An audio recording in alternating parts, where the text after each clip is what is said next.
Welcome to Rom Wills Money Matters. You are not the bank for your family.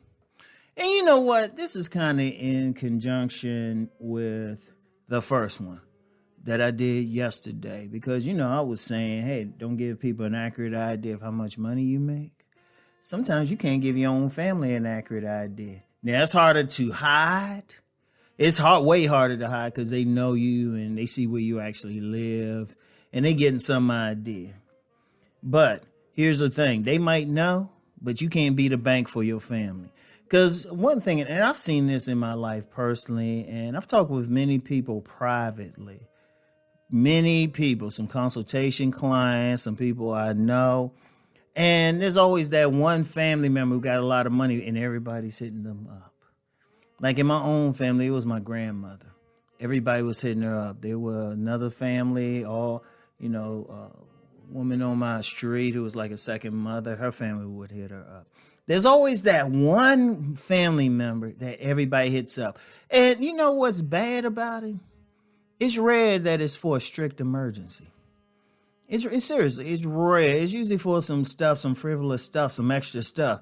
Oh, I need help with this. And it's usually like some car or something that they didn't need. Believe it or not, it's been rare that I've heard is like something that's really deep, like, you're about to get kicked out of your place. Like you need that money for your rent or mortgage. It's actually rare I've heard that. It's usually for some extra stuff. Or they'll try to act like it's extra. And it wouldn't be so bad if the people would just pay them back. Your family would just pay you back. But see, the family acting like, oh, wow, this is it. Like I give you a great example. It's well known. When you see a lot of these pro athletes, they big, they'll buy their parents something. That's cool. Their parents supported them and everything. But you get some family members you didn't know you had. It's like as soon as you cha-ching, and you be like some guy coming up and be like, hey, you be like, who are you? Hey, I'm Uncle Junior, man. I remember when you was little and stuff. And let's be real, a little twisted thing. You be remembering how, like, the other family members say, hey, don't be alone with Uncle Junior. Or something. Or be somebody you ain't never seen before. Oh, yeah, we're cousins. Trust me, I've had it too.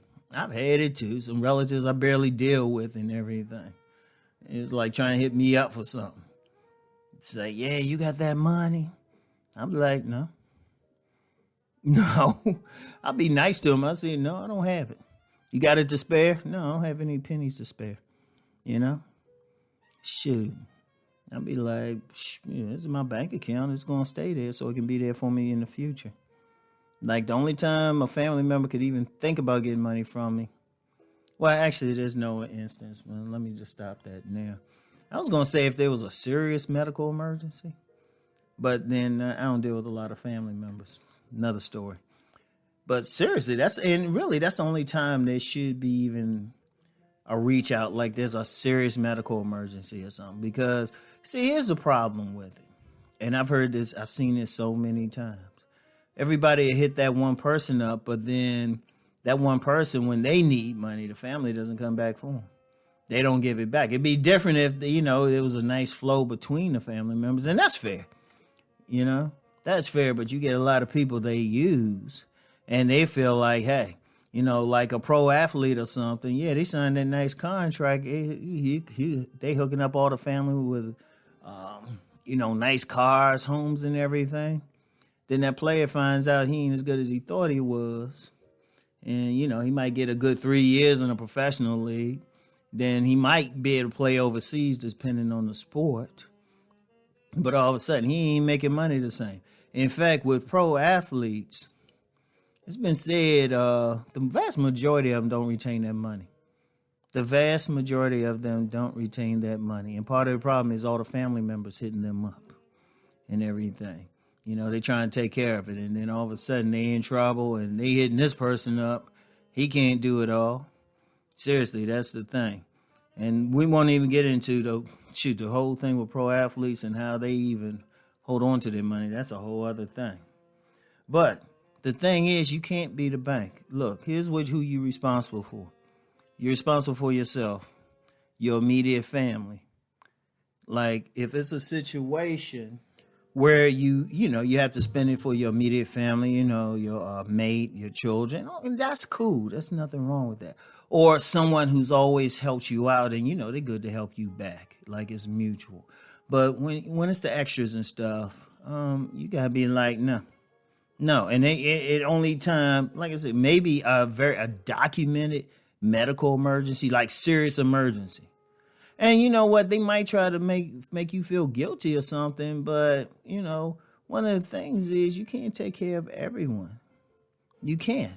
Because you got to think about your future. You need to be paying yourself. You need to be thinking about where you going in later years and everything and stuff. Because I've heard stories about that too. Seen situations where, you had that one elder who was giving money to everybody, taking care of everything. But then when they pass away, there's a bunch of bill collectors say, we're sorry for your loss, but we want this payment. We want this payment. The insurance ain't covering everything. There's like a serious consequence and everything. So that's, and that's the thing. That's the thing. Because if you find constant people trying to hit you up for money, that means they're not responsible with their own money. You can't take care of grown adult people. They're not responsible with their own money. They're not doing their own thing. And, as adults, they shouldn't even want anything. Because if one thing I've seen too, in so many of these situations, is usually an irresponsible type of person who's doing something like that. It's usually irresponsible. Like responsible people making their own money, they working hard. They rare to reach out. They are rare to reach out. But somebody who wants to be on that party thing and everything, boom, always hitting them up, And it's a shame they do it to elders too. That's when it's a shame. The elder who may have all that money or something. Oh yeah, like I was saying yesterday when I was talking. Oh yeah, I got some stories. I've seen some stuff too much. But here's the bottom line. You yourself, you can't be the bank, because in the time we live nowadays, with the economy the way it's going, the inflation, you need to save as much money as possible. Now, like I said, you can help out somebody who's shown either A, they'll give you the money back, or B, they were really that responsible with you. Like they sacrificed their own money to help you. Ain't nothing wrong with that. That's the only time. But everybody else, tell them there's no bank here. They try to plead with you or something. Like I said, unless it's a serious medical emergency, tell them you'll pray for them. All right? So anyway, that's all I have for today. Let's go make that money.